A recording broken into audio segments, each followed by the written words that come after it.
Fun story. You want to hear a fun story? Yeah. I'll tell you a fun story. Always. I had manufactured about half of the runs for this orientation sitting here, and I get a phone call from Danielle, who's in Nashville, and I'm in the garage. And she's like, I got a surprise for you. I said, what is it? And she said, we're switching orientations, and I just go, put them in a box. To be honest, one thing that I hope for and I'll continue to hope for is that people look back on the history of studios and the history of recorded music. I hope this respect for the great studios and the gear and the methods and all of that, I hope it stays alive.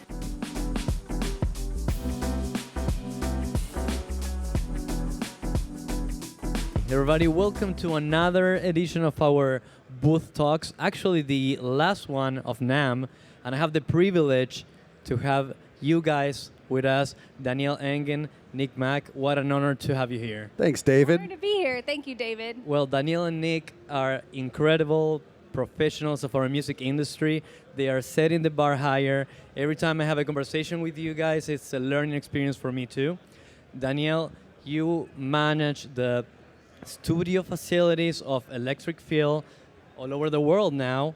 Nick, you're the chief engineer of Electric Feel, also worldwide. Thank you. So can you please tell us a little bit about Electric Feel and what your role really is within the corporation? Well, David, first of all, thanks for having us here today. This is fantastic to be here with you at NAMM 2025. Danielle, do you want to do the honors of that? So I'd be happy to. Go for it. So, we're a music management company. Electric Feel's been around 12 years or so now. We manage Post Malone, Kid Laroi, Quavo, producers like Louis Bell. Wow. Great roster. And we've always had studios as a part of our business. So Nick and I oversee the studio side of Electric Feel. We have studios in West Hollywood. We're on the Sunset Strip. We've been there for over a decade now. And we've recently built a studio in Nashville. And we've been working, luckily, with you guys on our Miami studios, which are probably going to be the biggest of the biggest so far. It's been a massive project for Electric Feel. Fantastic. Flagship. We're just so excited to be creating a new home for our roster and for our clients to work out of in Miami. So, Oh yes, and we're going to be seeing a little bit of all of these beautiful studios you're naming. Amazing. And you, Mr. Nick? Oh, I just, How about you? you know what? About me, it's so kind to ask. Well, what I do as a chief of engineering for Electric Feel is anything that has to do with wiring, studio integration, electrical design for all the systems and gear and all that, whether it be Sunset in LA, Nashville, or Miami. I mean, you guys at WSDG had a lot to do with the Miami build, but I'm going to come and integrate that, and I just look for that connection.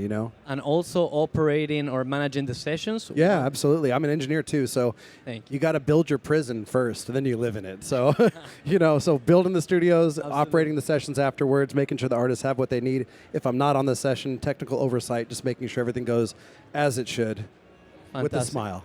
And for those studios to be filled with people and music, you need somebody who knows how to manage those studios, who knows how to Absolutely. make them real. And Danielle, Yep. I have been experiencing that with you. You are that person in Electric Feel, as long as I can say so. Tell me a typical day of what you do. Buckle up. Wow. we have some time. So yeah, like you said, I started my career in studio management. My first studio job was at the Village Studios in West LA, legacy studio. It's been there for decades and still an incredibly special place for musicians and producers in Los Angeles. So I learned a lot there and definitely learned a lot of, definitely developed my appreciation for the history of the recording arts and for recording studios.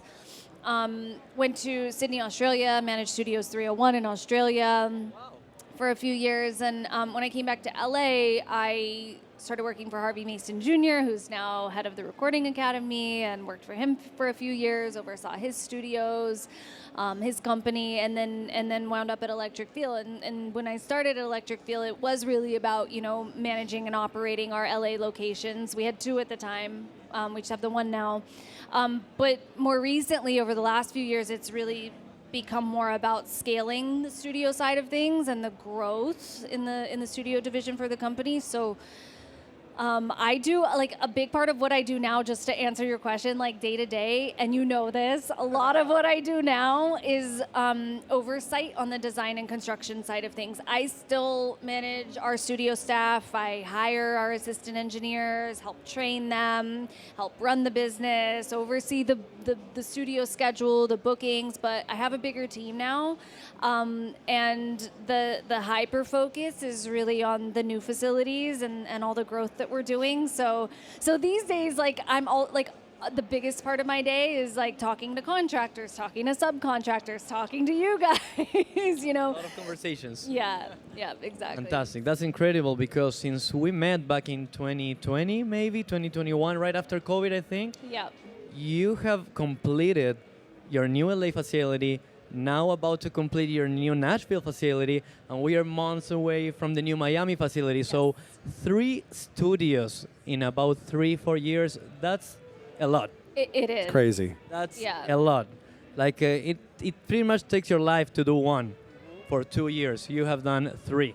So it's Yeah. incredible. So, Yeah. and you have managed all of this to happen beautifully. We're about to witness that in Miami as well. And then you have Nick, who's been doing the same thing on the installation part. So imagine installing 3 studios in 3 years. Yeah. Tell us how's your life, Nick. It's great, man. I actually brought some fiberglass back from Nashville in my lungs. So anyway, but yeah, I mean, it's great. It's awesome. I mean, as an engineer, I've been doing this for longer than I haven't been now. I mean, probably since 2007 or 6 or something like that.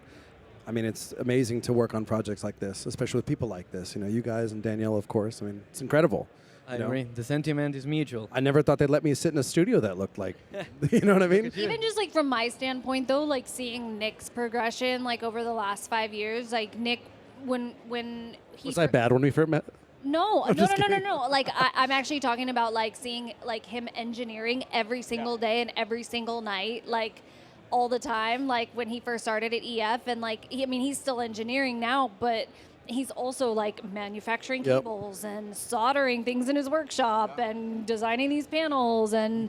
You just you know, got to love it. In there doing all this integration and Yeah. you know alongside like engineering still. Of course. But I it's mean, if you love engineering that much, sorry to interrupt you, but if you love engineering that much, I feel like, I mean, I want to know how everything works. I want to be able to repair it if something goes. I want to ensure that the joy of our people that come to use the studio. So understanding those pieces, and I just love everything about it. So you're passionate about this. You could say that. Yeah. One could say that. So this is not a new a new ability that you had. You No. always had it in you. I think it was passed down from my grandfather, who was he was a part of the United Welders Association. So Oh, incredible. yeah, it's Incredible. just in the DNA, you know. So he used to design big machines and things a block long, and you know, I just guess I was born with a little leftover. So incredible. wish I had what he had, but you know, hey. Oh, I think this is super important because all of us, I think we're here because of this love and passion for music, for audio. Absolutely. And for perfection, right? We Yeah, want it perfection. to be the best it could be. Yeah. Or in a studio, in a design. Absolutely. In a mix, when you're recording. Absolutely. When talking to your clients. I mean, Absolutely. everything. Absolutely. And tell us a little bit, all your studios, and this is unique, and we're talking about this with John Storick, about Mothership Studios, Satellite Studios. Your studios have consoles. They You do. guys believe in consoles. I sure do. Oh man, don't get me started. I love those things. Yeah, what console, why do you make this decision? Who makes this decision? Can I take it? no, Okay, I'll take this one. I'll take it. First of all, you know, I came up in a time where you couldn't really, the home recording stuff kind of just was starting to kick off a little bit, and just got really enamored with pieces of gear, and it was always out of my reach. So as soon as I could get into a room with a console, I wanted to use it. I wanted to understand why. The routing functionality, number one, of a console. If you've got a console in a room, you can pretty much do anything if it's wired up correctly, which is another thing, learning how to design and wire things. So, but yeah, you've got a console in a room. I mean, the gloves are off. Let's go, you know. And for me, SSL, I mean, no pun, but solid state logic, it's a very logical choice for me because of the routing. They sound great. They're very sturdy. You know, I come from working on really loud records, hip hop stuff. You can really nail the mix bus on those things. And I mean, they hold up. And I'll tell you what, the last thing you want when you're working with a client is for a room or a facility or its components to show their, you know, insufficiencies. And I feel like SSL has always been there for me in my moments where I maybe have been a little scared. So, hell yeah. You know what I mean? Oh, yeah. So that was my choice right there, SSL. So there's a lot of great manufacturers out there, but I've got a really soft spot in my heart for SSL. So Is that a signature sound for electric field, you think? The I fact think that you at have this point. SSL boards? I would say so. I would say Yeah. SSL and Genelec are two Yep. like are big- Trademark. Yeah, like those are definitely like tend to be a part of our rooms. Yep. And I think too, like I was just when Nick was talking, I was thinking about the mothership versus satellite Yeah. conversation, and I think for our roster at Electric Field is very producer and songwriter heavy, and the consoles may not make sense for like a producer's home studio for those satellite studios, but at EF, like regardless if those are the clients that are using the rooms, like we just always want to offer like the full array Yep. of like any functionality that they might need. So even in Miami, for example, like we're doing an Atmos room in Miami, which we don't Yep. have in Nashville, we don't have in LA, but it's just like continuing to like offer that like full smorgasbord of anything and everything that they may Cornucopia. want. The you Toys know? R Us is the candy store. You Yep. gotta be able to pick any taste you want, any color you want. Yeah. And the Yeah, and I think like Nick and I, like one thing that like we definitely see eye to eye on is like preserving like the art of recording and Absolutely. like Thank the you. history behind things. And so those things like there's probably producers that might say like, oh, you don't need a console, you don't need to put one in there. Like we can do it with, yeah, They're and not that saved might in my be true, contact and that list. might work for some people. But I think like we're just like we both share this passion of like upholding some of those Yeah. like. Yeah. Some of the Traditions. arts and traditions, yeah. And it's expensive to integrate a console. It takes time. If you've got the financials, it's not a fun or easy thing to wire. Time-consuming. Yeah. So, but I think it really is one of those things when you go to press play and it's time to go. Like I was saying yesterday, the list when you've got a mothership, the list of the things you can't do is extreme, like way shorter than the satellite studio. No disrespect to the satellite studio, but the list is. It's what do you want to do? Let's do it. You know what I mean? You're all in. Yeah, you're all in. And all another in. thing too is like one last thing. Sorry, it's like you can have something like a 948, an SSL that's relatively simple at first glance, super functional, but also you can get a bunch of pre's and a bunch of other stuff and outfit the studio in that way too. So you respect so many different flavors of things and really can cater to the client. So. Exactly. We see that combination of one console, but then a bunch of pre's from Neve API. Yeah, Any it's a brand, palette. Any brand, just Yeah. to have a palette. Yeah. And then you can keep adding to it too, which is great. So. Yeah.